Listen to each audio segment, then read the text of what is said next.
Indian economy के अच्छे खासे रट्टे लगाए हैं। तो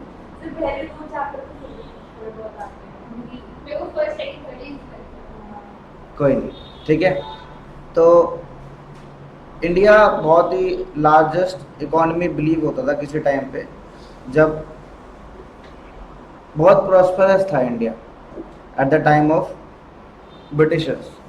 अगर प्रॉस्परस ना होता तो वो लोग यहाँ पे आते ही नहीं। क्लियर?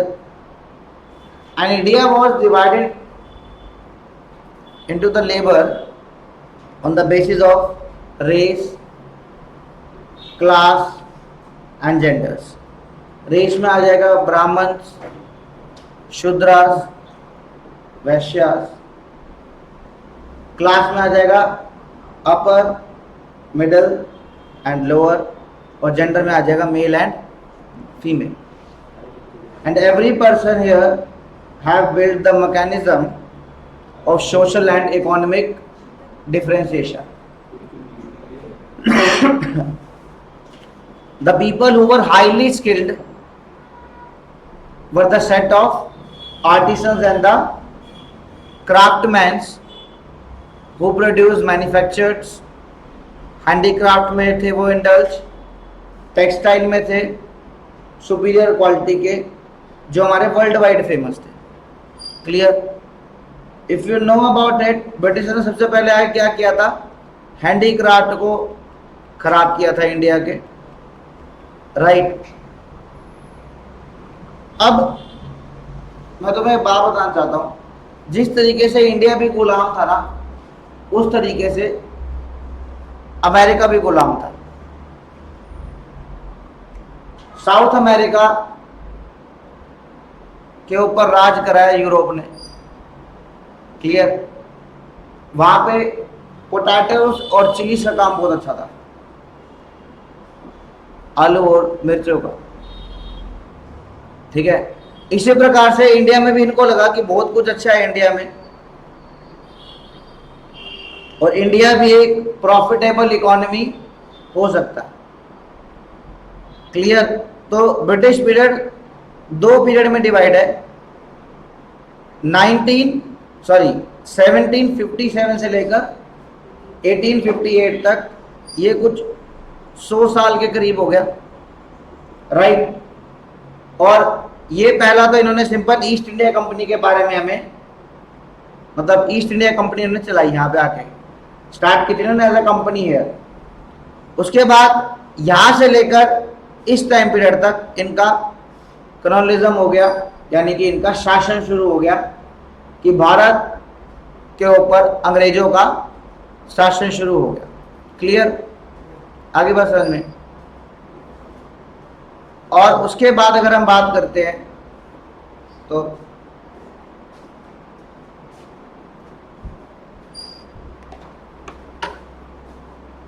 अब ब्रिटिशर्स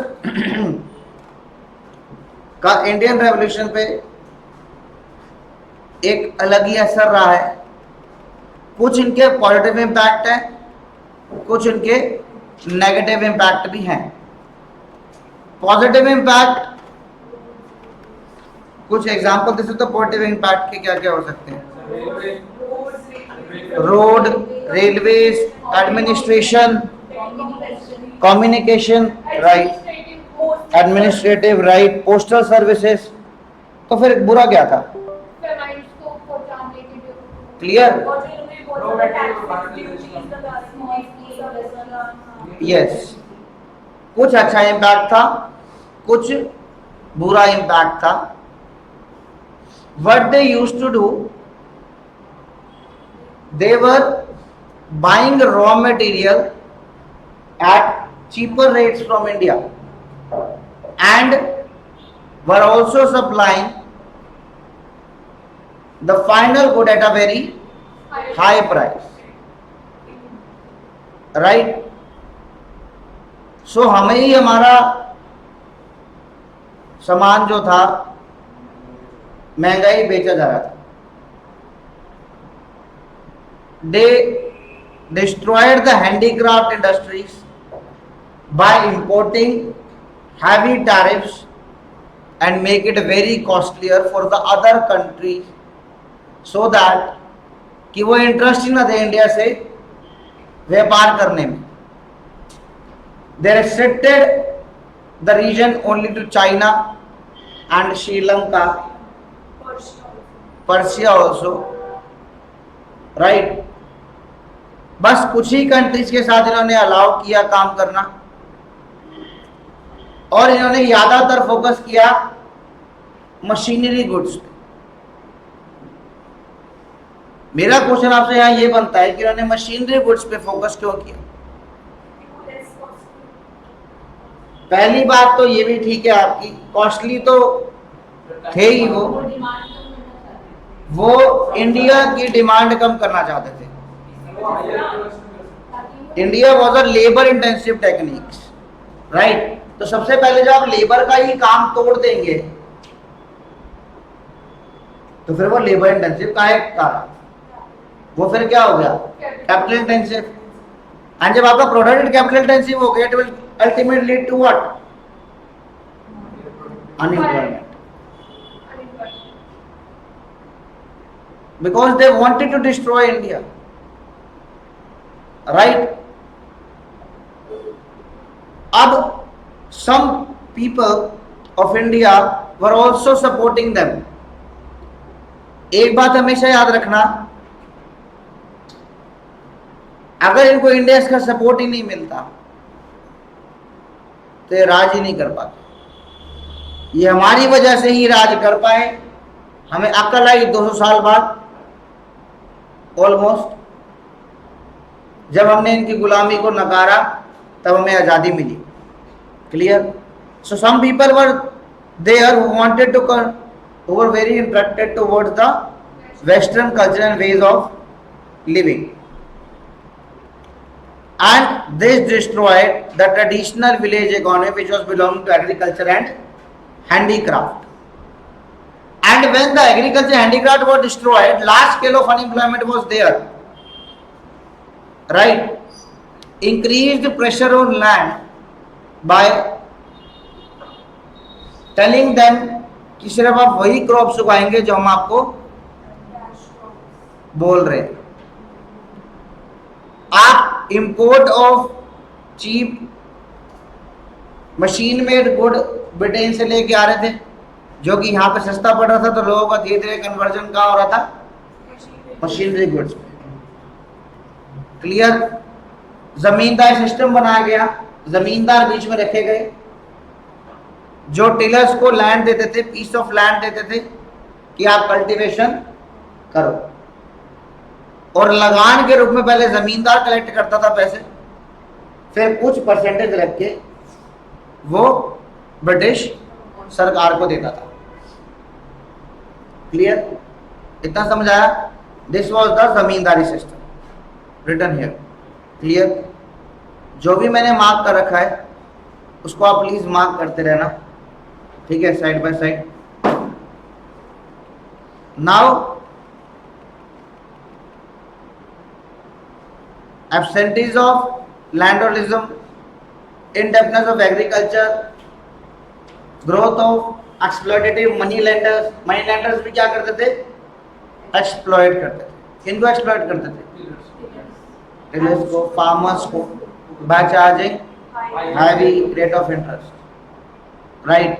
लैंडलॉर्ड कोई होता नहीं था, जमींदार प्रॉपर ड्यूटी पे थे कि भैया आपने लगान कलेक्ट करके हमें देना ही देना है. अब जूट मिल्स जो थी कोलकाता साइड की, उनको बढ़ावा दिया गया because of global demand of ropes which were made of jute.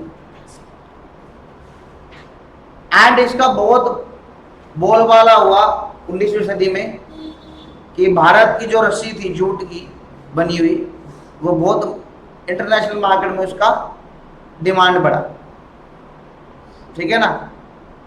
अब साथ साथ paper milling, brewing, leather making, rice milling industries also developed, right?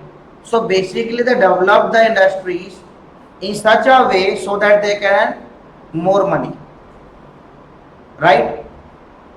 अब just before the recession in 20th century, India was the 12th largest industrialization in the world also, right? सी,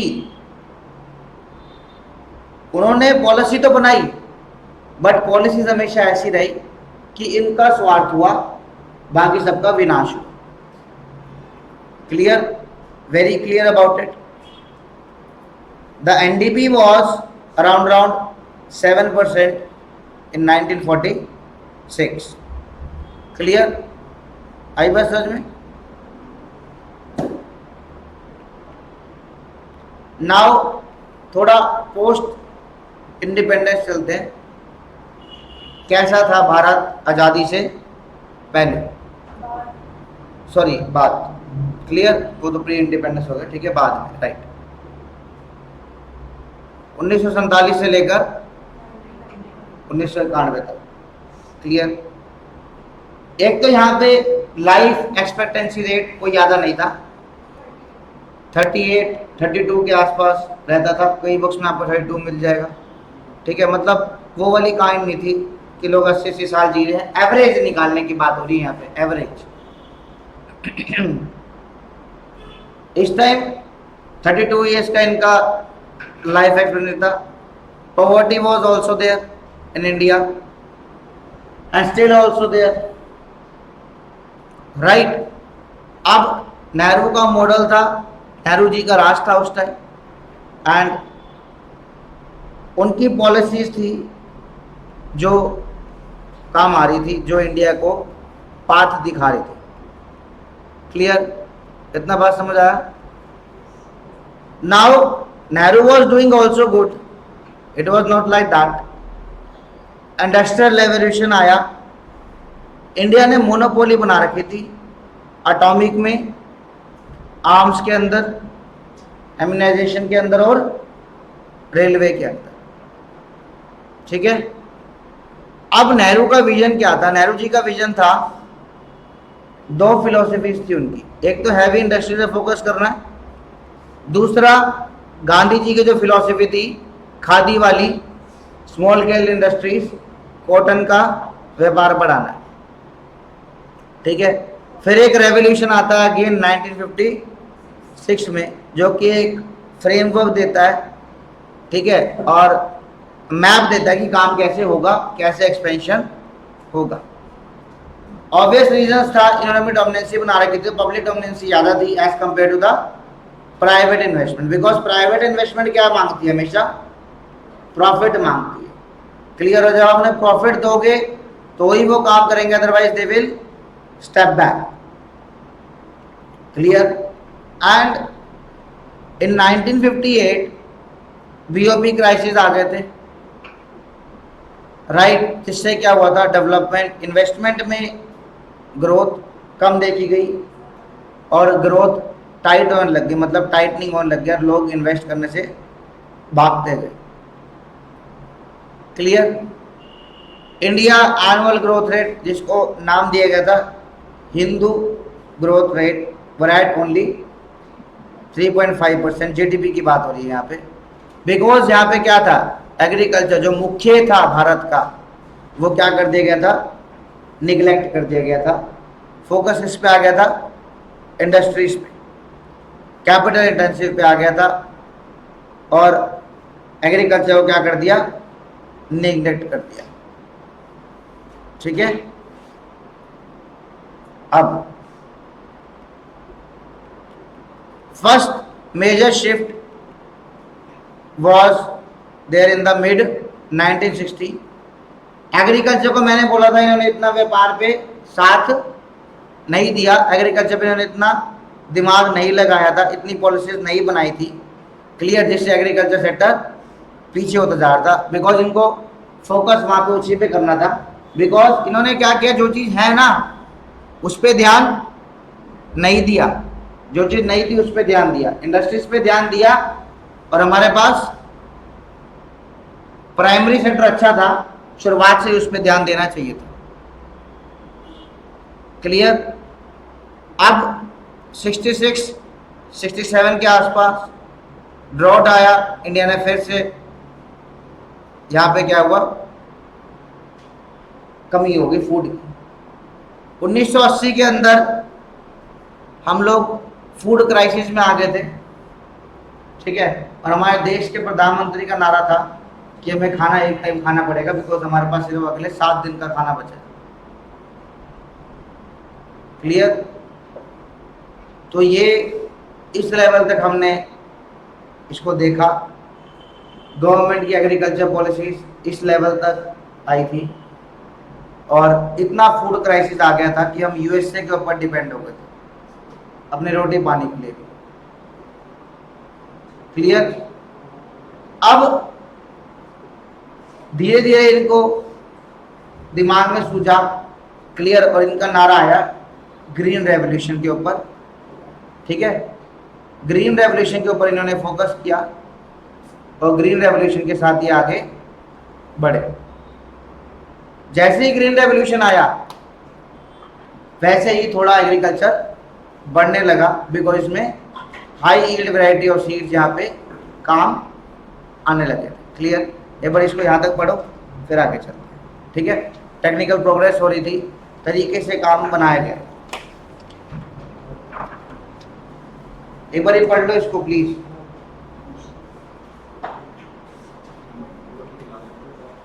मुकुल आवाज नहीं, please यहाँ पढ़ लो।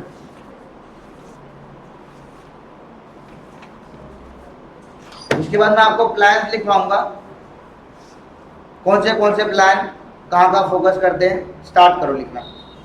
First 5 year plan बन था 1951 से 1956 तक।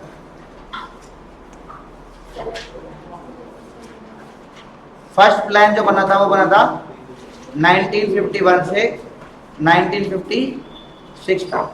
Clear? इस पे थोड़ा सा फोकस था हमारा एग्रीकल्चर पे। किस पे था? एग्रीकल्चर, ठीक है। अभी लिखवा रहा हूँ मैं सारा। अब सेकंड आया 1956 से कब तक आया? 1961 तक। क्लियर? और इसका फोकस जो था वो था हमारा इंडस्ट्रीज पे। क्लियर? किस पे था? इंडस्ट्रीज में। ये लिख दिया। 5 ईयर प्लान ही बनाया था ना उस time.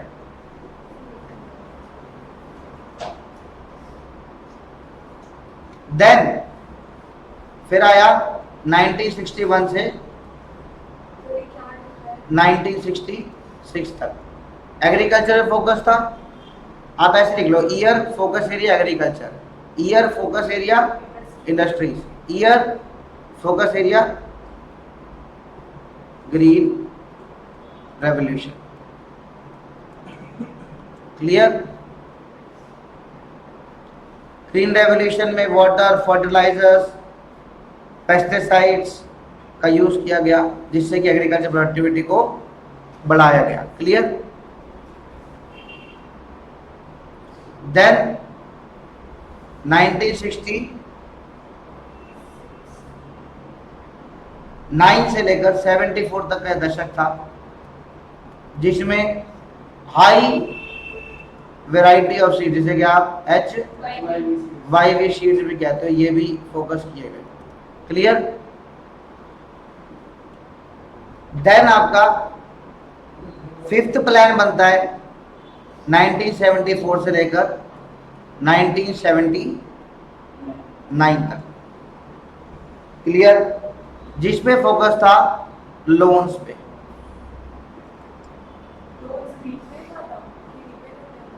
Loans for HYV and green revolution. Clear? Then इसके बाद एक प्लान आया 1980 से 85 तक, जिसका मेन फोकस था warehousing. Yes, warehousing किस चीज की? जो उत्पादन होगा, जो पैदावार होगी, जो आप प्रोडक्शन करोगे, उसको आप क्या करोगे? स्टोर भी तो करोगे, उसे कहेंगे हम वेयर हाउस। क्लियर? देन हम आते हैं हमारा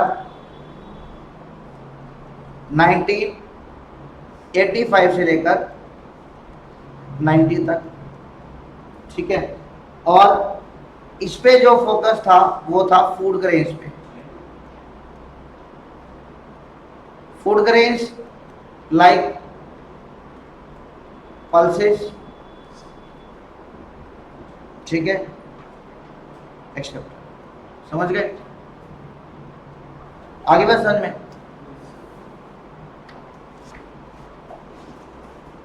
ये किसी और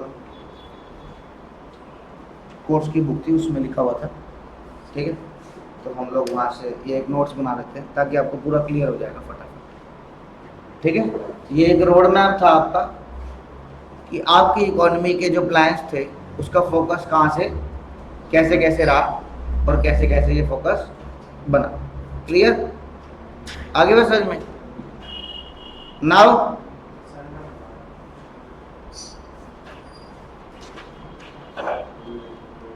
अभी हम लोग बात करते हैं कुछ नेशनलाइजेशन ऑफ बैंक की। 14 नेशनल गवर्नमेंट ने 14 बैंक ऐसे थे 1969 में, follow up with 6 other bank in 1980 में, जिसको नेशनलाइज्ड बैंक बोल दिया था। क्लियर? और नेशनलाइज्ड बैंक आपका यहाँ पे आया, बैंकिंग ग्रोथ यहाँ पे आई। क्लियर? आरबीआई कब आया था भारत के अंदर?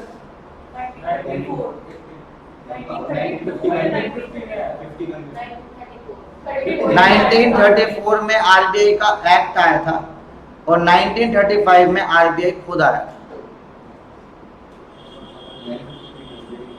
क्लियर? आगे बात समझ में। उसके बाद इकोनॉमिक परफॉर्मेंस थोड़ा दिक्कत से भरा रहा। हमारी 3 वॉर हुई 1962 में, 1965 में एंड 1971 में। नहीं, चाइना और पाकिस्तान के साथ बात हो रही है हमारी। क्लियर? ये वर्ल्ड वॉर की बात नहीं हो रही है। उसके बाद इसी दौरान लाइसेंस राज भी आया था। लाइसेंस राज में क्या था? आप एक एक करके बात करेंगे तो ज़्यादा सही लगेगा। हाँ जी, वो तो फेवरेबल पॉइंट्स थे। इन्होंने 3 कैटेगरी बनाई थी, ए, बी एंड सी। क्लियर? और ये जो इन्होंने इंडस्ट्रीज बनाई थी, ये जो इन्होंने चीज़ें बनाई थी, राइट है ना, ए में सिर्फ पब्लिक रहेगी, फिर प्राइवेट, फिर बोर्ड, है ना। उसके बाद लाइसेंस राज के बिना आप कोई काम नहीं कर सकते थे, आगे बढ़ भी नहीं सकते थे, कोई नई ब्रांच भी नहीं खोल सकते थे। देन एक आया MRTP एक्ट 1969। MRTP एक्ट के बारे में आपको पता होगा। इट वाज द, पता है, monopolies and restrictive of trade practices, यानी कोई ऐसा आपको एनवायरनमेंट क्रिएट नहीं करने देना जिससे कि मोनोपोली क्रिएट हो रही है।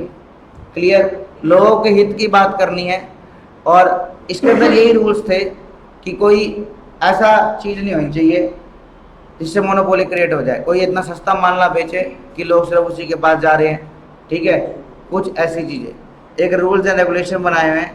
कंपटीशन एक्ट भी हमारा 2002 में आया था। क्लियर? जिसमें भी लिखा हुआ है कि भैया ऐसी कोई चीज़ नहीं होनी चाहिए जिससे लार्ज शेयर ऑफ मार्केट एक ही बंदे के पास चला जाए। क्लियर? जैसे मैं आपको एग्जांपल देता हूँ, ऑलमोस्ट जियो एंड एयरटेल को मिला दो आप, इनकी ग्राहकी मिला दो आप, 80% से 85% लोग जो है ना वो जियो और एयरटेल के पास।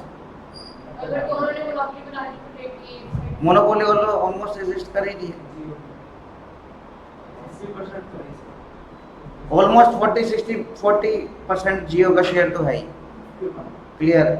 और मैंने आपको लास्ट क्लास में भी कहीं बताया था कि बहुत सारे जियो यूजर्स हैं, बहुत सारे एयरटेल यूजर्स हैं।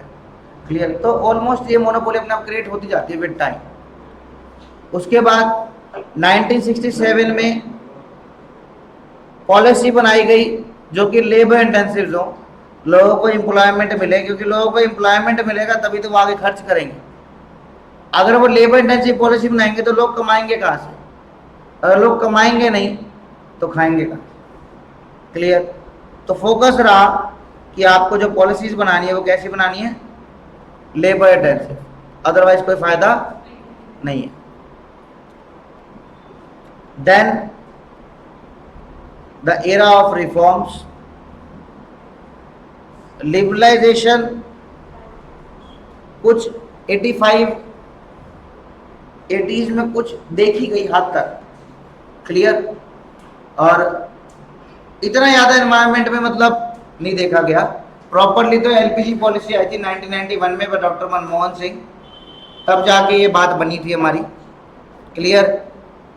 Now if you talk about liberalisation आ रही थी, इंडिया एक्सपेंड कर रहा था, ग्रोथ रेट जो था अपना 5.7 से 5.8 तक रहा, क्लियर। अब 3 एरिया पे फोकस रहा, ट्रेड पे, इंडस्ट्री पे और टैक्सेशन पे, क्लियर। और पॉलिसी बनाई गई कि एक्सचेंज रेट को भी साथ साथ मैनेज किया जा सके, क्लियर।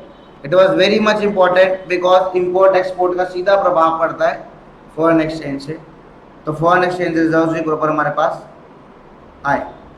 1985 के अंदर हमने 25 कैटेगरीज को डी लाइसेंसिंग कर दिया था, क्लियर। और हम ब्रॉड एक्सपेक्ट में जा रहे थे कि हमें डी लाइसेंसिंग करनी है ताकि लोग आगे बढ़ पाए, ज़्यादा से ज़्यादा सम्मान का मतलब जो भी इनसे रिलेटेड इंडस्ट्रीज हैं वो खुल पाए, क्लियर।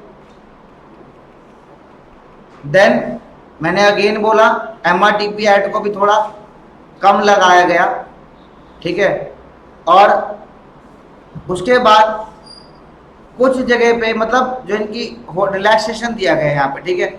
और जो इनके मुद्दे थे एमआरटीपी के अंदर वो भी थोड़े बढ़ाए गए 20 करोड़ से लेकर 100 करोड़ तक के आसपास। उसके बाद दी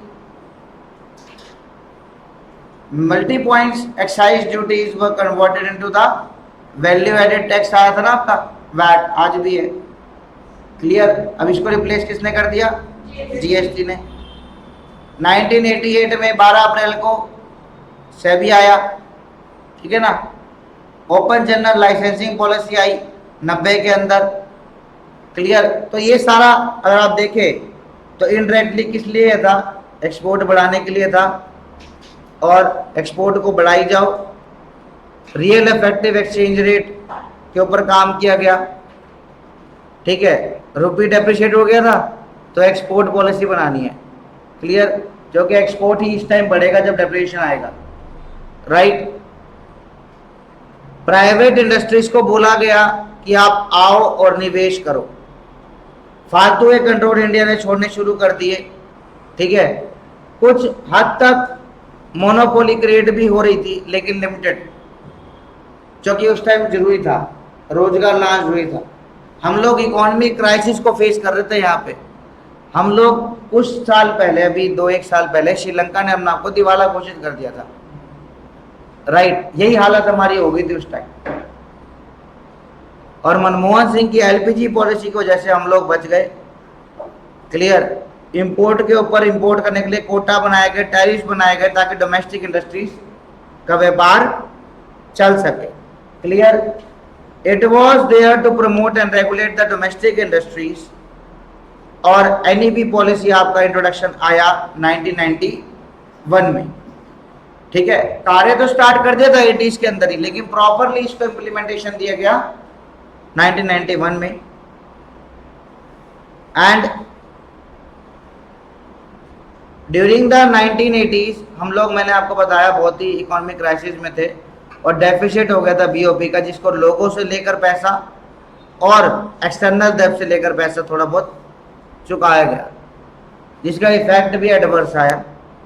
परसिस्टेंट डेफिसिट हमें होते जा रहे थे, ऑयल प्राइसेस बढ़ते जा रहे थे, एक्सचेंज रेट बढ़ता जा रहा था, हमारे पास एक्सचेंज रेट के रिजर्व्स भी खत्म हो गए थे, तो हमें बाहर से माल मंगाने के लिए भी हमारे पैसे नहीं थे, एक्सेस रिजर्व्स हमारे पास नहीं थे, और जो एसेंशियल इंपोर्ट था वो भी हम नहीं कर पा रहे थे, बिकॉज अगर हमें इंपोर्ट करना है तो अंग्रेजों को पेमेंट करनी पड़ेगी, और वो हमारे पास रिजर्व नहीं थे, क्लियर।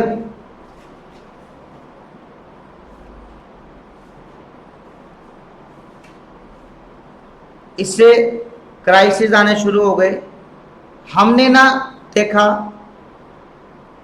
इस दौरान एक तो सोवियत यूनियन का कोलैप्स होते देखा। सोवियत यूनियन क्या था? रशिया, ठीक है, यूएसएसआर, हाँ तो वहीं से तो आए, क्लियर। और हमने देखा specular success of China. China का सक्सेस रेट बहुत बढ़ गया था। सक्सेस रेट जो आपका कामयाबी का रेट था वो बहुत बढ़ता गया। और हमारे पास हमने देखा यहाँ पे कि चाइना ने हमारे से पहले ही इंडस्ट्रियलाइजेशन पॉलिसी लगा दी थी। हमारे से पहले इनफैक्ट पाकिस्तान ने भी लगा दी थी, हमने बहुत लेट लगाई थी। क्लियर, एलपीजी पॉलिसी चाइना ने 2-1 साल पहले लगा दी थी। क्लियर। और अगर हम बात करते हैं, ठीक है, उसके बाद सक्सेस चाइना का बढ़ता जा रहा था। और हमने देखा कि अगर हम चेंज नहीं करते इस चीज को तो हम बिल्कुल डूबते जाएंगे। और अगर हम डूबते जाएंगे तो क्या होगा? हमारा भी दिवाला घोषित हो जाता। तो मनमोहन सिंह जी ने कहा कि आपको एलपीजी पॉलिसी लगाना पड़ेगा, अदरवाइज बहुत क्राइसिस आ जाएगा और हम लोग इनको नहीं झेल पाएंगे। तो पॉलिसी के रूप में हमारे पास आया लिबरलाइजेशन, प्राइवेटाइजेशन, ग्लोबलाइजेशन। लिबरलाइजेशन का फोकस क्या था? मार्केट फ्रेंडली होना, राइट। प्राइवेटाइजेशन का फोकस क्या था? प्राइवेट प्लेयर्स को इंडल्ज करो, उनसे पैसा निवेश कराओ। ग्लोबलाइजेशन क्या था? पूरे ब्रह्मांड को बुलाओ और भारत में कनेक्टिविटी ट्रेड का बढ़ाओ। हम पॉलिसीज बनाएंगे इनके लिए, जो ये मांगेंगे फेवरेबल पॉलिसीज हम ट्राई करेंगे कि हम सारी की सारी इन्हें दे पाए। क्लियर। और ये हमारा फोकस था कि इंडिया को जो फोकस था पूरा का पूरा प्राइवेटाइजेशन पे रहा, ग्लोबलाइजेशन पे था और लिबरलाइजेशन पे था। Now if we talk about what, if we talk about how this policy was helpful, तो आपने पहले ही पढ़ा होगा। स्टेबलाइजेशन आया, इस पॉलिसी के बाद इकोनॉमी बढ़ना शुरू हुई। लॉन्ग टर्म एम था हमारा प्रोडक्टिविटी को बढ़ाने का और कॉम्पिटिटिवनेस को घटाने का। इसलिए हम, मैंने बोला आपको, कंपटीशन एक्ट भी लेके आए थे। क्लियर। अब आते हैं फिस्कल रिफॉर्म्स। फिस्कल रिफॉर्म्स क्या होते हैं?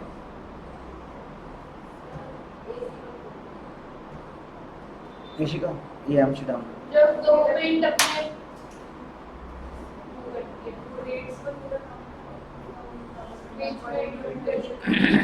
राइट, जब गवर्नमेंट हेल्प करती है इंडस्ट्रीज को, टैक्स रेट वगैरह कम करती है, टैक्स कंप्लायंस बेटर हो जाएगा जी। स्टेबल टैक्स पॉलिसी बनाएंगे, गवर्नमेंट एक्सपेंडिचर सही से करेगी ताकि प्राइवेट वालों को भी थोड़ी पैसा कमाने का मौका मिल सके। सब्सिडीज जाएंगी नहीं जो अननेसेसरी है, जहाँ जरूरत है वहाँ जाएगी। डिसइन्वेस्टमेंट भी सरकार ने करना शुरू कर दिया ताकि प्राइवेट इन्वेस्टमेंट इनकरेज हो सके। और प्राइवेट सेक्टर का पार्टिसिपेशन हमें चाहिए था यहाँ पे ज़्यादा से ज़्यादा। हमने इजी पार्ट ढूंढा मनी क्रिएशन का, और आरबीआई ने भी लोन फैसिलिटी प्रोवाइड कराना शुरू कर दी। मॉनेटरी मेजर्स क्या थे? अगेन वही, इंटरेस्ट रेट को, जो आपके रिजर्व्स है उनको कम किया जाएगा, न्यू प्राइवेट बैंक्स बनाए जाएंगे। क्लियर। अब देखो एक सीआरआर का मैंने एग्जांपल है, सीआरआर का मैंने एग्जांपल ले रखा है। फॉर एग्जांपल, अगर 1000 करोड़ मेरे पास थे और आरबीआई बोल देता मुझे कि तुमने 700 करोड़ का रिजर्व बनाना है, तुम्हारे पास कितने मार्केट में पैसा देने को रहा? 300 करोड़। अगर आरबीआई इस रेट को कम करके बोलता है कि आपने सिर्फ मेरे पास 500 करोड़ रुपए रखवाने हैं, तो अब मेरे पास कितना पैसा रहा मार्केट में देने के लिए? 500 करोड़ रुपए। क्लियर। तो आरबीआई इस टाइम आपका एसएलआर और सीआरआर भी कम करता जा रहा था ताकि आप लोग लोन लेके तरक्की कर सकें। क्लियर। और ये कमेटी जो थी, सुझाव जो थे वो नाम देख लो, यस, नारासिम्हम कमेटी थी जिन्होंने कमर्शलाइजेशन ऑफ बैंकिंग का नारा दिया। PV clear. और इन्होंने बोला कि आप लोगों को प्राइवेटाइज बैंक लाने पड़ेंगे, बैंकिंग इंडिया का बढ़ाना पड़ेगा अगर आपको ग्रोथ करना है। Clear. He was the person जिसने कमर्शलाइजेशन ऑफ बैंकिंग स्टार्ट करवाया। प्रॉफिट मेड के पीछे बहुत बड़ा हाथ है। राइट। सेबी आया तो एक रेगुलेशन आ गई। सेबी से थोड़ा फायदा ये हुआ कि स्टॉक मार्केट बढ़ने लगी, एक रेगुलेटरी बॉडी आ गई थी। लाइसेंस राज जो रिस्ट्रिक्शन कर रहा था उसको कम कर दिया गया। सिर्फ सरकार ने 5 चीजें अपने पास रखी: आर्म्स, एटॉमिक, नारकोटिक और हजार्डियस केमिकल्स। इनके अलावा इन्होंने बहुत जगह लाइसेंस राज को हटा दिया था। और 5वीं थी अल्कोहलिक बेवरेजेस या फिर cigarettes, cigars etcetera. Public sector main 8 जगह तक रह गया था, जैसे कि रेलवे, ट्रांसपोर्ट और इकोनॉमी के मेन थे। एमआरटीपी एक्ट भी रिस्ट्रक्चर किया गया। कंपटीशन एक्ट को भी 2008 के अंदर आसपास रिस्ट्रक्चर किया गया था। और लार्ज स्केल इंडस्ट्रीज की एंट्री हो पाए, मोनोपोलीज टूट जाएं, लिबरल पॉलिसीज बनाई जा रही थी, स्ट्रैटेजिक पॉलिसीज बनाई जा रही थी ताकि फॉरेन इन्वेस्टमेंट लिबरलाइजेशन के थ्रू बढ़ाई जा सके। क्लियर। आई बात समझ में। अब उस दौरान 51% अप्रूवल मिल गया था आपको लेटेक्स के अंदर, सॉरी 51% अप्रूवल मिल गया था आपको। ऑटोमेटिक अप्रूवल आ गया था एफडीआई का अप टू 51%, जिसका आपको लेटर एक्सटेंशन मिला। ठीक है। और एफडीआई इन 4 सेक्टर में आपको बहुत देखने को मिला, रिटेल के अंदर, एटॉमिक एनर्जी के अंदर और लॉटरी बिजनेस के अंदर। ठीक है। क्लियर। आज की डेट में 100% इंश्योरेंस के अंदर आपको एफडीआई देखने को मिल जाता है। ठीक है ना। जैसे कि मैक्स बूपा हो गया, बहुत सारी फॉरेन कंपनीज है, आईसीआईसी लोम्बार्ड हो गया। क्लियर। इस दौरान ने तरक्की देखी। टैरिफ चार्जेस बहुत हाई थे। कितना टैरिफ था देखो, ये टैक्स रेट चल रहे थे, बताओ 350% के आसपास, जिसको 85 तक लाया गया 93 से 94 में। फिर इसको और करप्ट किया गया 10%। क्लियर। उसके बाद रुपए डीवैल्यू हो गया। ठीक है। बिजनेस पे इफेक्ट आया जिसका, और डिसइन्वेस्टमेंट भी होने लग गई पब्लिक सेक्टर के जगहों पे। सरकार ने अपना निवेश बेचना शुरू कर दिया क्योंकि वो इनको सही से नहीं चला पा रहे थे। This was a bold step which was taken by the government. और इन्होंने अपना डिसइन्वेस्टमेंट बेच के प्राइवेटाइजेशन, प्रोफेशनल मैनेजर्स को बुलाया और बोला कि आप हमारा ट्रेड का हिस्सा कर सकते हो, हम यहाँ से पैसा उठा रहे। क्लियर। इंडिया ने बेसिकली 31 साल के आसपास देखिए इंडिया ने, और इंडिया की इकोनॉमी जो है हर साल बढ़ रही है। प्राइवेट सेक्टर बढ़ता जा रहा है। टेलीकम्युनिकेशन, सॉफ्टवेयर, फार्मास्यूटिकल्स, बायोटेक्नोलॉजी अच्छे हैं। इंडिया में मेडिकल बहुत लोग इलाज कराने आते हैं बाहर से, कभी मैदानता के बाहर जाना, ठीक है ना, बहुत ही आपको दिख जाएगा। ट्रेड कंट्रोल मेजर्स आने लग गए हैं। इंडिया का जीडीपी 3.7 के आसपास एवरेज बढ़ रहा था। क्लियर। अब लोगों का इनकम बढ़ रहा है, लोगों का डोमेस्टिक, इस टाइम आपने मार्केट में देखा होगा कितनी भीड़ भी है, राइट। डोमेस्टिक काम भी बढ़ रहा है लोगों का, चाहे वो अमेजोन है चाहे वो फ्लिपकार्ट है, लेकिन इससे बेनिफिट तो इंडिया को ही हुआ है। एक तो डिलीवरी बॉयज को जॉब मिली, दूसरा अमेजोन और फ्लिपकार्ट अपना माल कुछ बना के नहीं बेचते, ये लोग हम जैसे व्यापारियों से ही सामान खरीदते हैं और उसको आगे बेचते हैं। क्लियर? इंडिया एक ग्लोबल इकोनॉमी बन रहा था, पॉवर्टी धीरे धीरे भारत के अंदर रिड्यूस हुई है। जितने गरीब हमारे एंसेस्टर्स थे, मतलब उनका जो स्ट्रगल था, हमने उनके मुताबिक कुछ भी स्ट्रगल नहीं देखा। क्लियर? हर चीज बढ़ती जा रही है, आपका स्टैंडर्ड ऑफ लिविंग बढ़ता जा रहा है।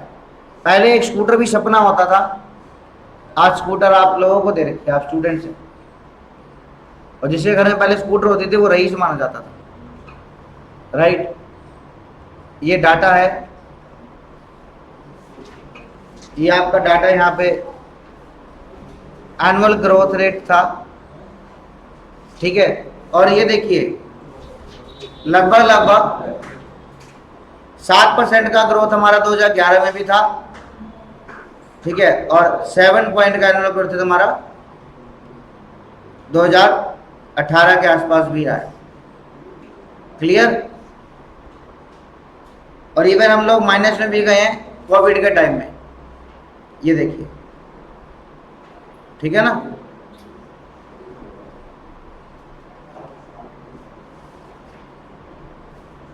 क्लियर? टेबल दिख रहा है आपको? ये टाइम कौन सा था? कोविड का, इसमें हम लोग माइनस में भी गए 2020। ये ग्राफ है, ठीक है। अब एक और स्टेप लिया गया सरकार के द्वारा, that was NITI Aayog. What is NITI Aayog?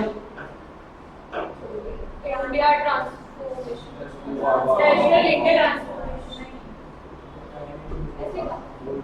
Earlier it was planning commission of India.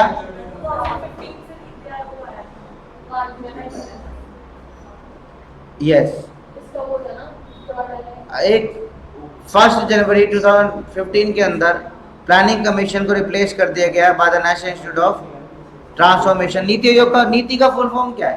National institution of transforming India. Clear? और इनका मेजर ऑब्जेक्टिव क्या था?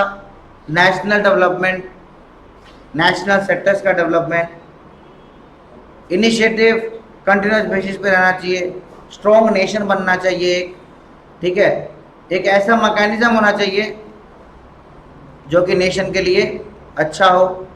सिक्योरिटी देश के ऊपर इनके मुद्दे हैं, ठीक है ना। सोसाइटियल जो इकोनॉमी प्रोग्रेस है वो इनके ऊपर है।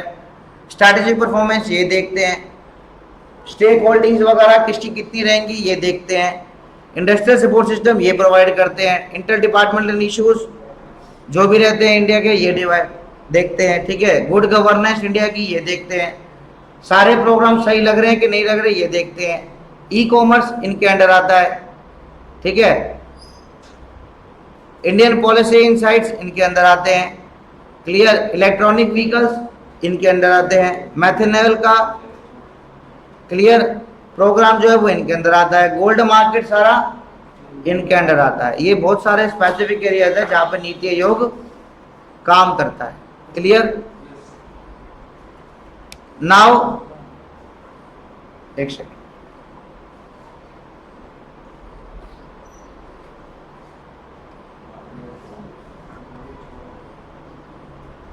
Enough for today? ठीक है।